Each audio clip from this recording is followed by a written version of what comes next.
Chercheuses et chercheurs de vérité, salam alaikum. Euh, je tiens tout d'abord à rappeler que je n'ai de haine envers personne et que je n'insulte personne. Dans la vidéo précédente, si j'ai parlé des sunnites, parce qu'ils sont majoritaires et je tiens quand même à préciser, on m'a accusé de vouloir diviser. Non, je cherche pas à diviser. Je cherche pas. Nous faisons tous partie de la min qawm Mohammed. Nahnu kulluna min qawm Mohammed. Nous faisons tous partie du qawm Mohammed. Seulement, il existe deux factions. Alladina amanu ou alladina kafaru. D'accord. Moi, je dénonce. Moi, en tant que coraniste, je me présente parce que les sunnites, avant que j'arrive avec mes vidéos, ils en ont fait autant. Ils se sont fait passer pour une secte. Quand je parlais avec des gens, je leur disais que je suis coraniste.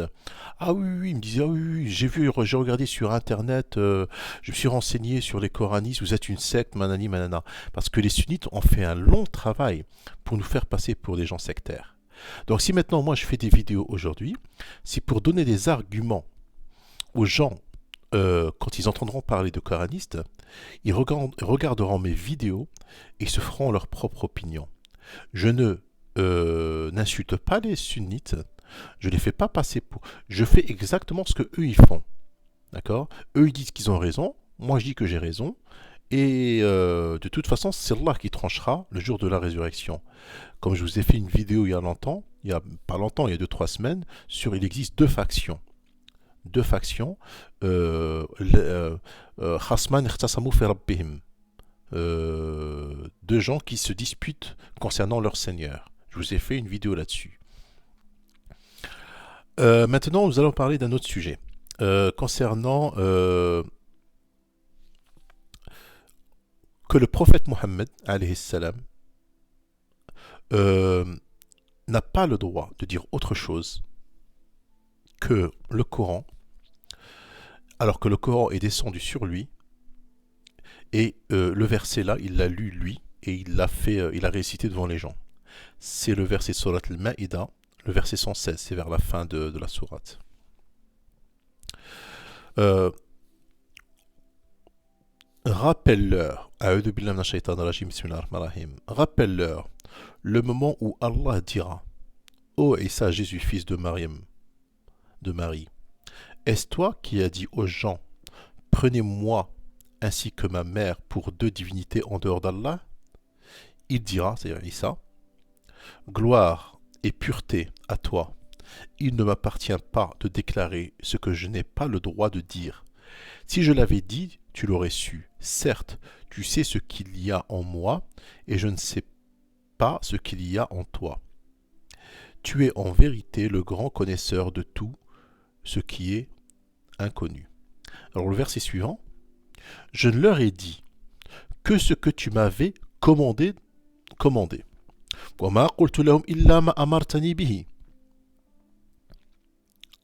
Qu'est-ce qu'il lui a commandé? Ben, l'Injil. Ce qu'il a commandé, c'est l'Injil.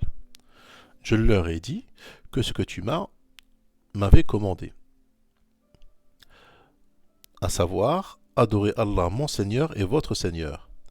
Et je fus témoin contre eux aussi longtemps que je fus parmi eux, puis quand tu m'as rappelé, la preuve que Jésus est mort. Les sunnites ils disent non, Jésus il va ressusciter, il va revenir, encore ça c'est encore un héritage des chrétiens. Non, Jésus est mort.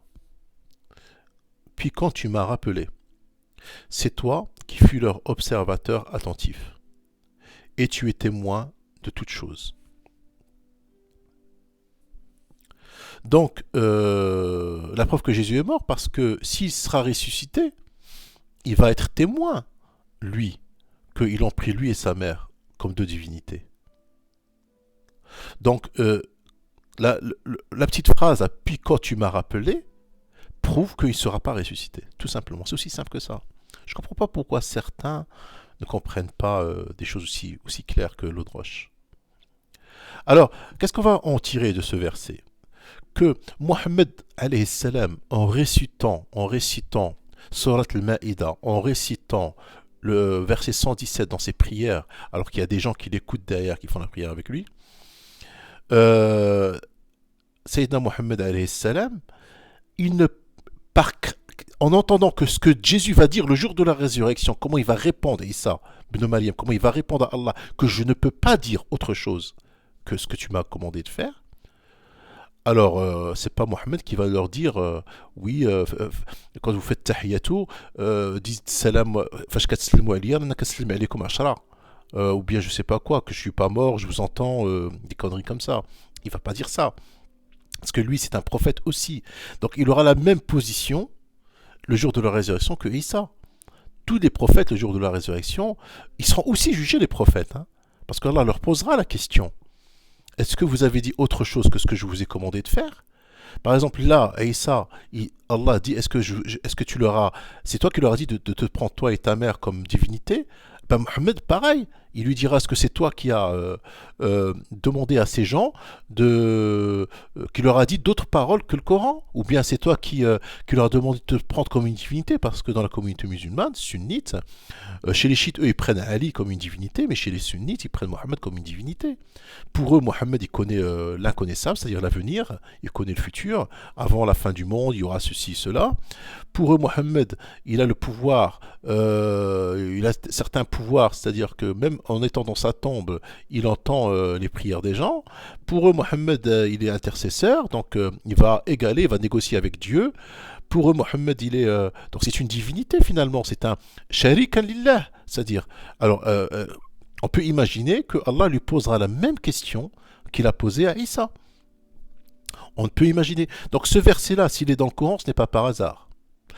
Allah vise en priorité les chrétiens, d'accord, parce qu'ils n'auront plus d'alibi le jour de la résurrection, parce que ils diront oui, mais nous ne savions pas. Si vous avez fait ça et ça et ça, mais le Coran est venu en rappel pour vous rappeler que vous ne devez pas prendre Jésus et sa mère comme divinité. Ça, c'est d'abord en priorité pour les chrétiens, et secondo pour nous les musulmans, pour qu'on y prenne la graine, c'est-à-dire pour qu'on y prenne une leçon, que Mohammed ne peut pas dire autre chose que ce que Allah lui a révélé. Il ne peut pas dire autre chose qu'Allah lui a révélé. Bon, maintenant, les hadithistes, ils vont te dire, oui, mais tu sais, nanana, il va te sortir des trucs bizarres. Je les connais. Moi, je suis là que pour dénoncer. Je ne suis pas là pour expliquer le Coran. Le Coran, il est clair.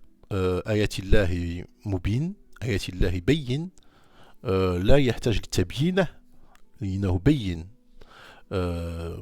Alors je ne cherche pas à éclairer ce qui est déjà clair.